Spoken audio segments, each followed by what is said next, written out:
दुनिया में सबसे ज़्यादा औसतन लंबी उम्र के लोग जापान में हैं।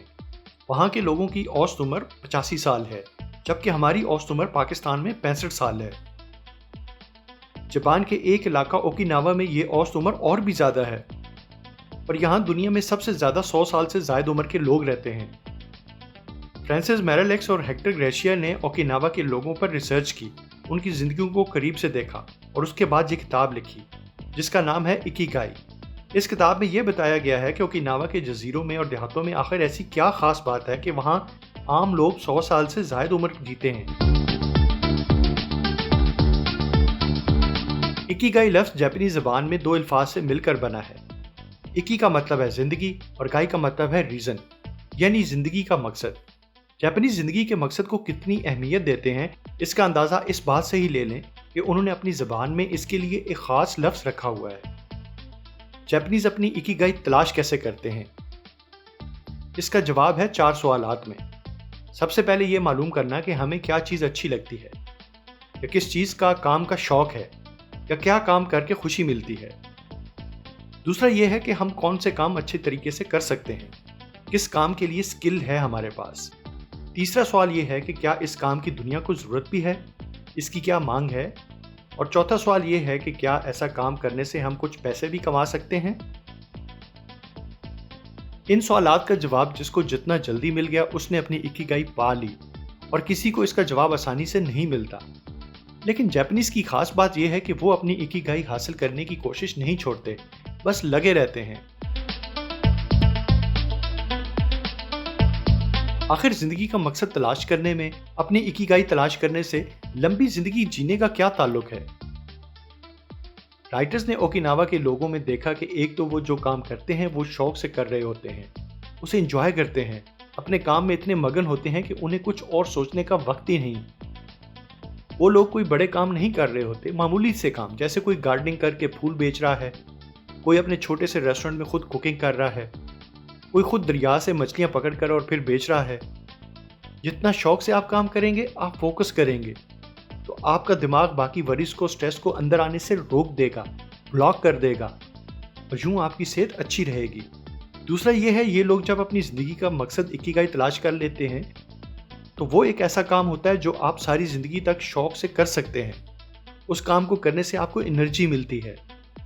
ओकिनावा में 100 साल के ऊपर के लोग भी काम कर रहे होते हैं, वो कभी रिटायर नहीं होते। और ये एक ऐसी खूबी है जिसकी वजह से आपका माइंड एक्टिव रहता है और जिस्म भी हरकत में रहता है, और नतीजा कि आप लंबी उम्र तक अच्छी सेहत के साथ जिंदगी गुजारते हैं। ओकिनावा के लोगों को क्या स्ट्रेस या वरीज, परेशानी फील नहीं होती? यकीनन होती है, जैसे तमाम नॉर्मल लोगों को होती है, लेकिन वो इसको डील मुख्तलिफ तरीके से करते हैं। मोरिटा एक ऐसी थेरेपी है जो कि उनके कल्चर में सदियों पुरानी है। मोरिटा थेरेपी में जापानीज अपनी परेशानी को, स्ट्रेस को छुपाते नहीं हैं। सबसे पहले उसे एक्सेप्ट करते हैं और फिर एक खास एक्शंस लेकर एक खास तरीकाकार से उस पर काबू पा लेते हैं।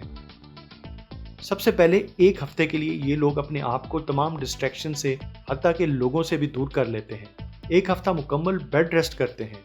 इसके बाद नेक्स्ट स्टेप ये है कि ये लोग लाइट वॉक करना शुरू करते हैं, ब्रीदिंग एक्सरसाइजेस करते हैं और अपने जज्बात को एक्सप्रेस करने के लिए डायरीज लिखते हैं।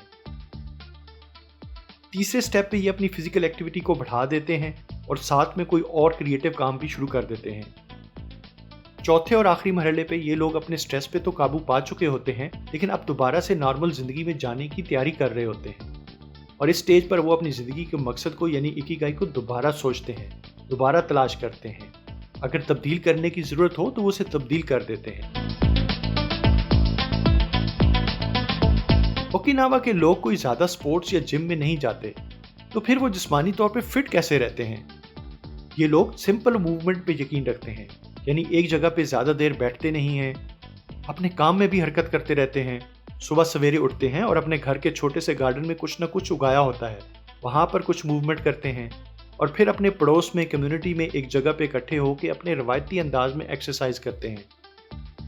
इस एक्सरसाइज में हाथ, बाजू, लेग्स की सिंपल मूवमेंट होती है। इसी एक्सरसाइज में कम्युनिटी के लोग आपस में मिलते हैं, एक दूसरे से गपशप लगती है। ओकिनावा के बूढ़े लोग अपने दोस्तों के साथ रोजाना मिलते हैं, और इसके अलावा फैमिली में भी अपने बच्चों और पोते पोतियों के साथ भी ज़रूर वक्त गुजारते हैं। ओकिनावा के लोग अपनी खुराक का भी बहुत ख्याल रखते हैं। सबसे पहले तो उनका असूल है कि वो स्मॉल पोर्शंस में यानी थोड़ी मिकदार में बस दिन में 5 दफ़ा खाते हैं। उनकी प्लेट का साइज भी छोटा होता है ताकि कम खुराक ही खाएं। दूसरा असूल ये है कि वो वैरायटी ऑफ फूड यानी मुख्तलिफ अक़साम की खुराक खाते हैं। 5 वक्त के खाने में ज़्यादा सब्जियां और फ्रूट्स खाते हैं। एक अंदाजे के मुताबिक ये लोग 206 किस्म की खुराक अपनी रूटीन में खाते हैं। तीसरा असूल ये है कि ये लोग बाकी जापानीज की निस्बत 50 से 60% शुगर और साल्ट को कम इस्तेमाल करते हैं। इसके अलावा ये लोग ग्रीन टी का इस्तेमाल भी ज़्यादा करते हैं और अपने इलाके की लोकल हर्ब्स को ग्रीन टी में मिक्स करते हैं और इनके मुताबिक ग्रीन टी उनको दिल की बीमारियों से लेकर मुख्तलिफ इन्फेक्शन से भी बचाती है। ओकिनावन्स जो फ्रूट सबसे ज़्यादा खाते हैं वो है शिकुवासा।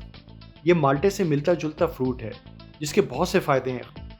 ख़ास तौर पर यह हाईली एंटीऑक्सीडेंट है यानी जिस्म के सेल्स को टूटने से बचाता है, कैंसर और बुढ़ापे की दूसरी बीमारियों से भी महफूज रखता है।